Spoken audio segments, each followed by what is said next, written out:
함께 교독한 말씀으로 복음과 함께 고난을 받으라 라는 제목으로 하나님의 말씀을 함께 나누도록 하겠습니다. 여러분, 사람은 누구나 이 땅에서의 마지막 순간을 맞이합니다. 어떤 사람은 그 마지막 순간이 뜻하지 않은 때 갑자기 닥쳐서 사람들에게 작별 인사 한번 하지 못하고 죽음을 맞이하는 사람도 있습니다. 그러나 어떤 사람은 자기 생애의 마지막 순간이 점점 가까이 다가옴을 알고 가족들과 가까운 지인들에게 작별 인사를 나누고 유언을 남기고 떠나는 사람도 있습니다. 여러분, 만약 여러분의 인생의 마지막 순간이 여러분에게 다가와서 가족들과 가까운 지인들에게 유언을 남길 기회가 주어진다면 여러분은 무슨 말을 유언으로 남기고 싶으십니까? 어떤 사람은 오랫동안 꼭꼭 숨겨두었던 비밀에 대해서 말하고 떠나는 사람도 있을 것이고, 또 어떤 사람은 감사의 말을 남기는 사람도 있을 것입니다. 그리고 또 어떤 사람은 지금까지 서운했던 마음, 미워했던 마음을 솔직하게 털어놓으며 용서와 화해를 하고 떠나는 사람도 있을 것입니다. 그리고 돈이 좀 있는 사람은 자식들에게 유산을 어떻게 남겨둘 것인지 마지막 유언을 남기는 사람도 있을 것입니다. 이처럼 사람마다 각자의 상황과 환경에 따라서 유언을 제각각 남기게 될 것입니다. 그런 의미에서 여러분, 하나님의 백성된 그리스도인들은 그의 인생의 죽음 마지막 앞에서 어떤 유언을 남겨야 할까요? 하나님의 나라의 백성된 오늘 우리의 유언은 세상 사람들의 그 유언과는 조금 달라야 하지 않겠습니까? 믿음의 부모인 우리가 자녀들에게 반드시 남겨야 할 가장 중요한 유언, 그것이 무엇일까요? 오늘 본문의 말씀을 통해서 이것에 대해서 함께 나눌 수 있는 귀한 시간이 되기를 간절히 바랍니다. 여러분, 오늘 본문 디모데후서는 사도 바울의 마지막 생애의 편지입니다. 그가 로마 감옥에 투옥되어서 죽음을 눈앞에 둔 상황에서 그의 영적인 아들인 디모데에게 쓴 그의 생애의 마지막 편지입니다. 바울은 지금 로마 감옥 속에서 자신의 죽음이 이제 얼마 남지 않았음을 알고 그의 영적인 아들 디모데에게 유언을 남기는 심정으로 본서를 기록하고 있습니다. 먼저 오늘 본문 1절에서 사도 바울은 본서의 발신자인 자신을 이렇게 소개합니다. 본문 1절 말씀입니다. 같이 한번 읽겠습니다. 함께 읽겠습니다. 시작. 하나님의 뜻으로 말미암아 그리스도 예수 안에 있는 생명의 약속대로 그리스도 예수의 사도된 바울은. 여러분, 한글 성경은 본 구절의 첫 머리가 하나님의 뜻으로 말미암아로 되어 있습니다. 그런데 헬라어 원문은 그렇게 되어 있지 않습니다. 헬라어 원문은 본 구절을 이렇게 시작합니다. 파울로스 아포스톨로스 그리스도 예수. 여러분, 무슨 말인지 다 알아들으셨죠? 네, 바울은 아포스톨로스 사도다. 그리스도 예수, 그리스도 예수의.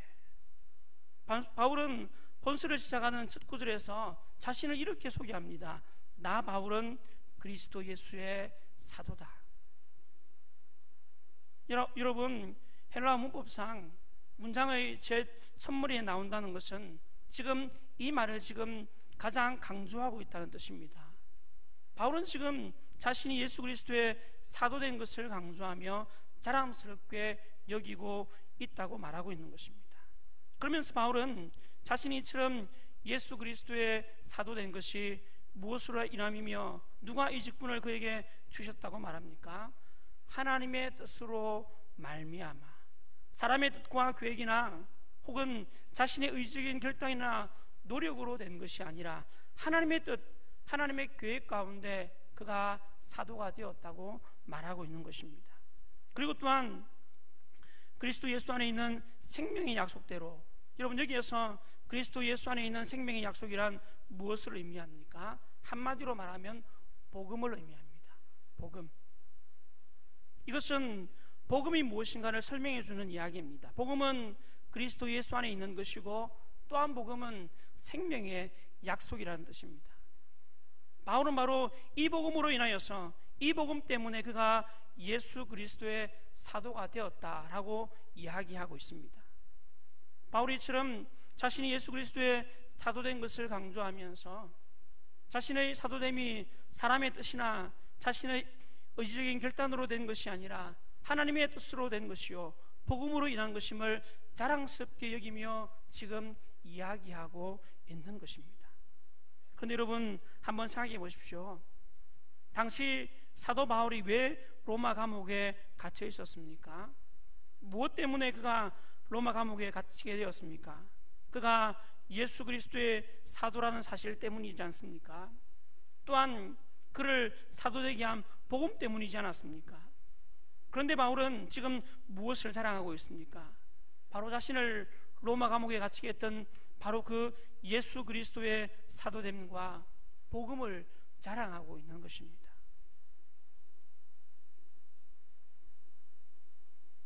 여러분, 바울은 어떤 상황 가운데서도, 비록 그가 로마 감옥에 갇혀있는 그런 상황 가운데서도 그를 로마 감옥에 갇히게 했던 이 복음을, 그의 사도됨을 기뻐하며 자랑하는 삶을 살았던 것입니다. 여러분, 오늘 우리의 모습은 어떻습니까? 어떤 상황, 어떤 형편 가운데 처하더라도 복음을 자랑하며 그리스도인 된 우리의 신분을 자랑하고 있습니까? 여러분, 오늘날 많은 그리스도인들이 교회가 세상으로부터 욕을 먹고 믿는 사람들이 부끄러움을 당하니까 마치 복음도 부끄러운 것처럼 착각하고 자기가 그리스도인됨을 숨기려고 하는 사람들이 많이 있습니다. 여러분, 오해하지 마시기를 바랍니다. 복음은 결코 부끄러운 것이 아닙니다. 복음을 받고도 복음대로 살지 않는 우리가 부끄러울 뿐이지 복음은 결코 부끄러운 것이 아닙니다.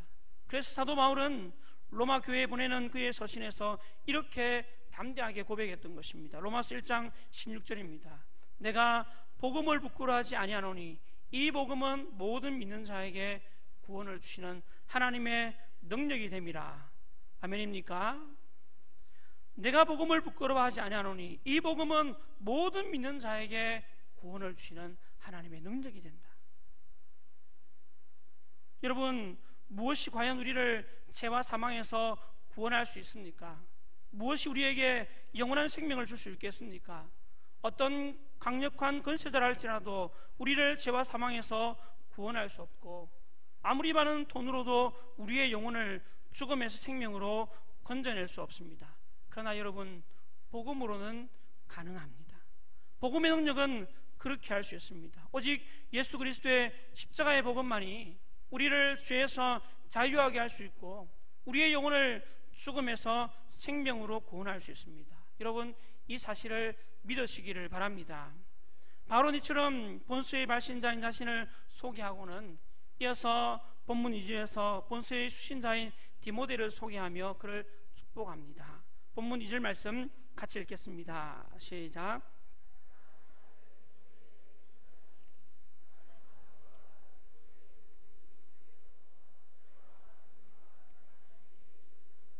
아멘. 사랑하는 아들 디모데에게 편지하노니 하나님 아버지와 그리스도 예수 우리 주께로부터 은혜와 긍휼과 평강이 내게 있을지어다. 여러분, 바울이 디모데를 지금 부르면서 어떻게 무엇이라고 부르고 있습니까? 사랑하는 아들 디모데, 사랑하는 아들이라고 부릅니다. 여러분, 잘 아시는 것처럼 사도 바울은 평생에 결혼을 하지 않았습니다. 독신으로 살았습니다. 그러니 그에게는 육신의 아들이 없었습니다. 그러나 그에게는 그가 복음을 전해서 영적으로 낳은 많은 아들들이 있었습니다. 디모데는 바로 그 아들들 중 한 사람이었던 것입니다. 그런데 특별히 바울이 디모데를 다른 사람들보다도 더욱 사랑했던 것은 그가 바울의 뒤를 이어서 에베소 교회 목회자로 사역하고 있었기 때문입니다. 바울은 비록 육신의 아들은 없었지만 그가 복음으로 낳은 아들 디모데를 그 누구보다도 사랑했고 그를 자신의 뒤를 이어 복음을 전하며 교회를 세워가도록 했던 것입니다. 여러분, 본수는 바로 이처럼 사도 바울이 그의 영적인 아들 디모데에게 그의 생의 마지막으로 쓴 유언과 같은 편지입니다. 그래서 여러분, 편지의 내용을 보면 바울이 얼마나 디모데를 보고 싶어 했는가를 또한 느낄 수가 있습니다. 3절 상반절입니다. 내가 밤낮 간구하는 가운데 쉬지 않고 너를 생각하여. 4절 상반절에서도 이렇게 말합니다. 내 눈물을 생각하여 너 보기를 원함은. 마치 육신의 부모가 그의 임박한 죽음 앞에서 멀리 떨어져 살고 있던 자식을 보고 싶어 하듯이 바울은 디모데를 보고 싶어서 밤낮 그를 위하여 기도하며 디모데 보기를 간절히 사모했다고 말하고 있습니다. 그리고 또한 바울이 디모데 보기를 간절히 사모했던 이유는 디모데의 거짓없는 믿음을 확인하고 그의 믿음으로 인하여서 위로를 얻기 위함이었던 것입니다.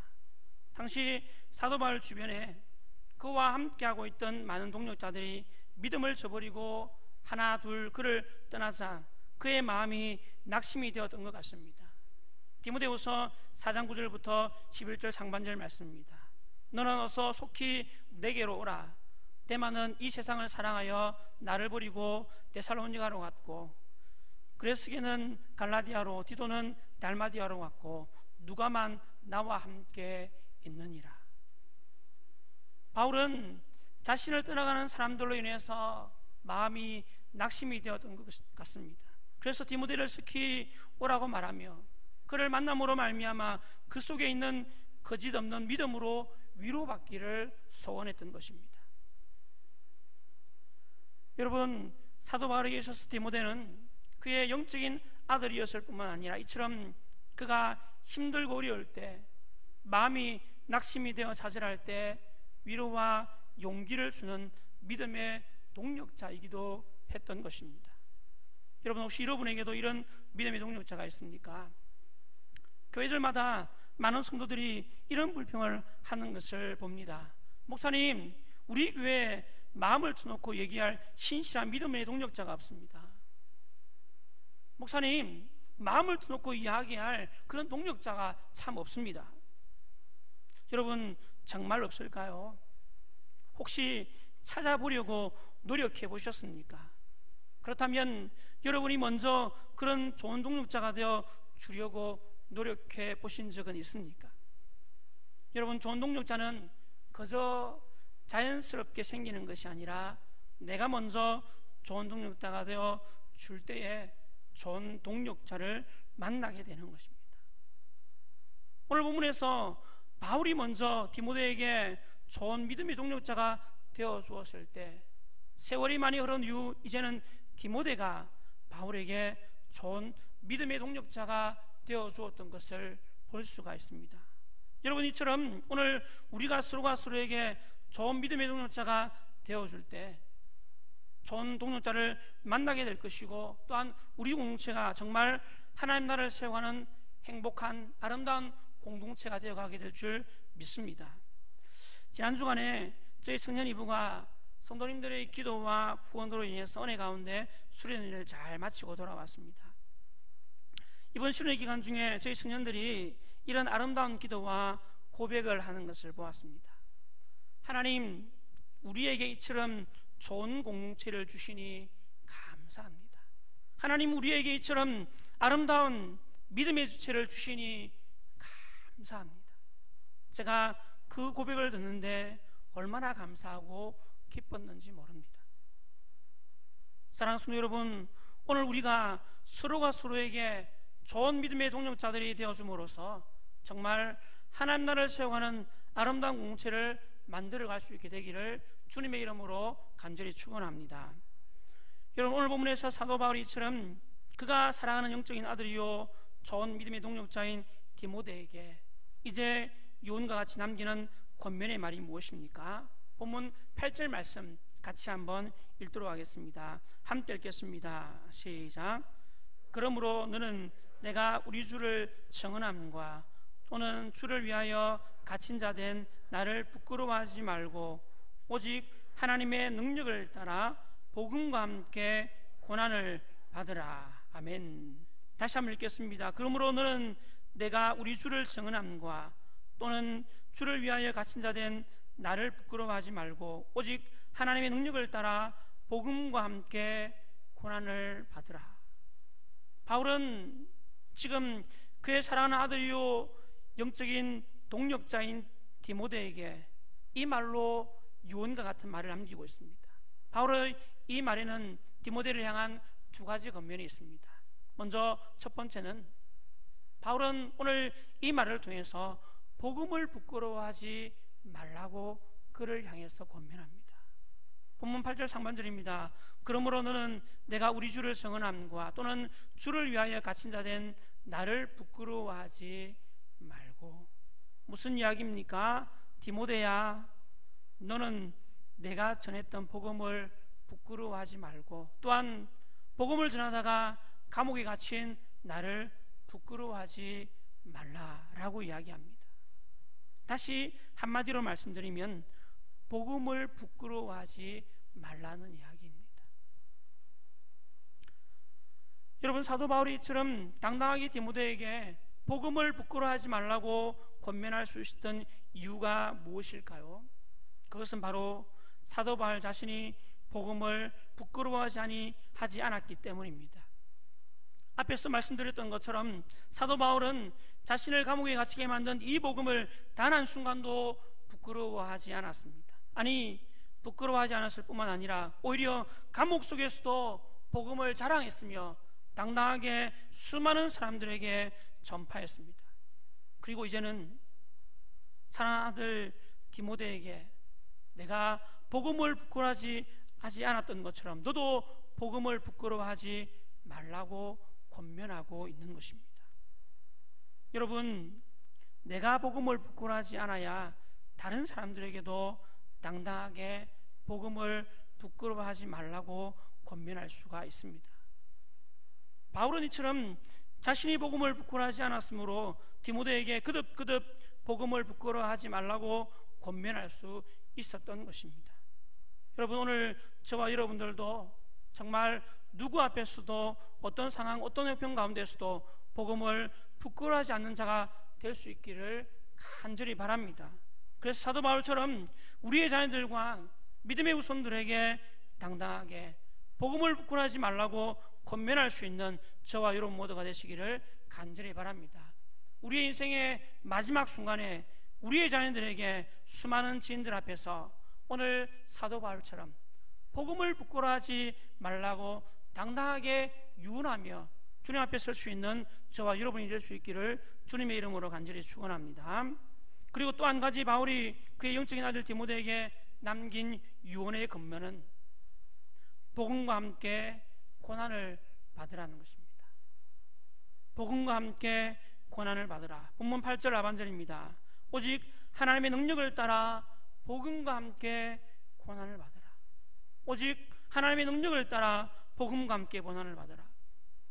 여러분, 자식을 향한 부모의 마음은 모두가 동일할 것이라 생각합니다. 부모는 자기 자식이 잘 되기를 바라고 어떻게든지 간에 조금 편하고 안정된 삶을 살기를 원합니다. 특별히 고생을 많이 하신 분일수록 내 자식만은 조금 덜 고생하고 조금 덜 힘들게 살았으면 좋겠다는 것이 부모의 마음입니다. 그래서 여러분, 요즘 젊은 청년들에게 있어서 가장 선호하는 직업이 무엇인지 아십니까? 가장 안정적으로 보이는 공무원들입니다. 교사입니다.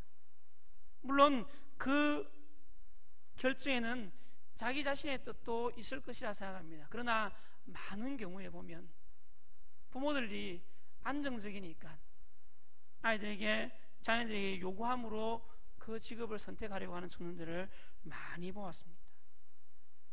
부모는 이처럼 내 자식이 잘 되기를 원하고 편하게 살기를 원하는 것이 부모의 마음입니다.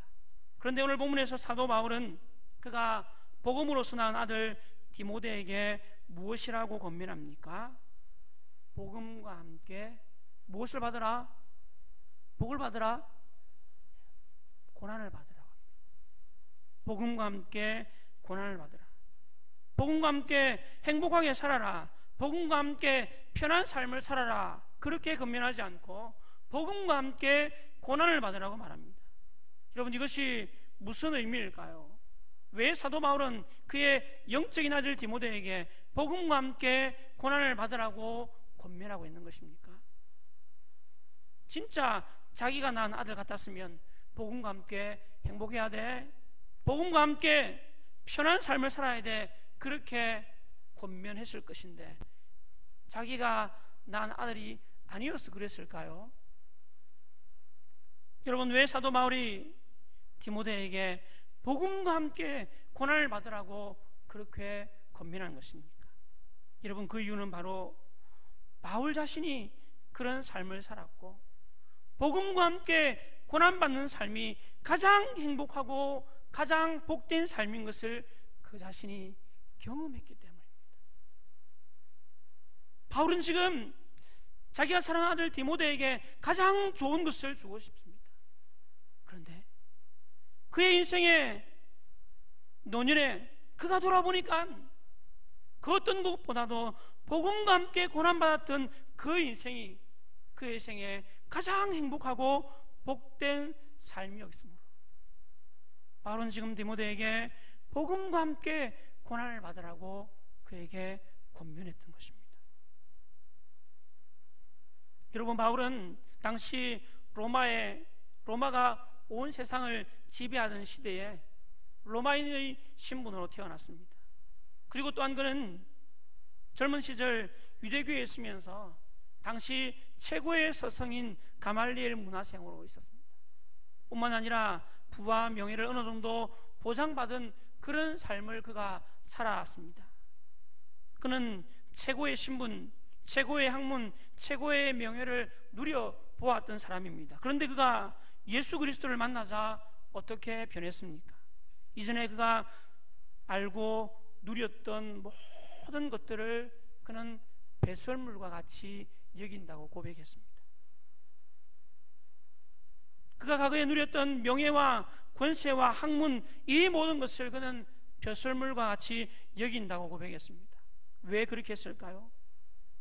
과거의 그 삶보다 예수 믿고 난 이후에 복음과 함께 고난받는 삶이 그가 가장 행복하고 복된 삶인 것을 그가 깨달았기 때문입니다. 그래서 그는 평생을 복음과 함께 고난받는 삶을 살았을 뿐만 아니라 이제 죽음 앞에서 그의 사랑하는 아들 디모데에게 그도 하여금 동일하게 복음과 함께 고난받는 삶을 살 것을 권면하고 있는 것입니다. 사랑하는 성도 여러분, 어떤 삶이 정말 행복한 삶일까요? 어떤 삶이 정말 복된 삶일까요? 돈이 많으면 행복할까요? 권세와 능력이 높으면 행복할까요? 요즘 언론을 보면 돈이 많고 권세를 높은 권세를 가진 사람들이 얼마나 많은 환난을 당하게 되는가 하는 것을 종종 봅니다. 여러분, 아무리 많은 돈을 가지고 있고 아무리 높은 권세와 권력을 가지고 있다 하더라도 만약 우리 안에 생명이 없고 예수 그리스도가 없고 복음이 없다면 과연 그 삶이 행복한 삶이라고 말할 수 있을까요? 그러나 여러분, 비록 우리의 인생에 환난과 핍박이 있고 가난과 고통이 있다 하더라도 우리 안에 생명이 있고 우리 안에 예수 그리스도가 계시고 복음이 있다면 그 삶이 가장 복된 삶인 것을 믿으시기를 바랍니다. 그러므로 여러분, 이 믿음을 가지고 어떤 상황, 어떤 형편 가운데 있더라도 복음과 함께 고난받는 삶을 살아갈 수 있는 저와 여러분의 삶이 될 수 있기를 주님의 이름으로 간절히 축원합니다. 말씀을 맺도록 하겠습니다. 여러분, 여러분의 인생의 마지막 순간이 이제 가까이 다가와서 여러분의 자녀들에게, 여러분의 가까운 지인들에게 유언을 남길 기회가 주어졌다면 여러분은 무슨 말을 유언으로 남기고 주님 품으로 돌아가겠습니까? 오늘 사도 바울은 본문의 말씀을 통해서 우리에게 두 가지를 권면합니다. 믿음의 사람은, 하나님 나라 백성들은 첫 번째, 복음을 부끄러워하지 말 것을 권면하고, 두 번째, 복음과 함께 고난받는 삶을 살도록 권면하라고 말씀하고 있습니다. 사랑하는 성도 여러분, 오늘 저와 여러분이 먼저 이 권면의 말씀을 마음 가운데 새겨서 복음을 부끄러워하지 않는 삶을 살아가고 또한 복음과 함께 고난받는 삶을 살아갈 수 있게 되기를 간절히 바랍니다. 그래서 우리의 마지막 때, 우리의 인생의 그 끝에 우리의 자녀들에게, 우리를 아는 수많은 사람들에게 내가 복음을 부끄러워하지 않고 내가 복음과 함께 고난받는 삶을 살았던 것처럼 너희들도, 여러분들도 복음을 부끄러워하지 않고 복음과 함께 고난받는 삶을 살기를 원합니다라고 그렇게 유언을 남기고 주님께로 나아가는 저와 여러분 모두가 되시기를 예수 그리스도 이름으로 간절히 축원합니다. 아멘.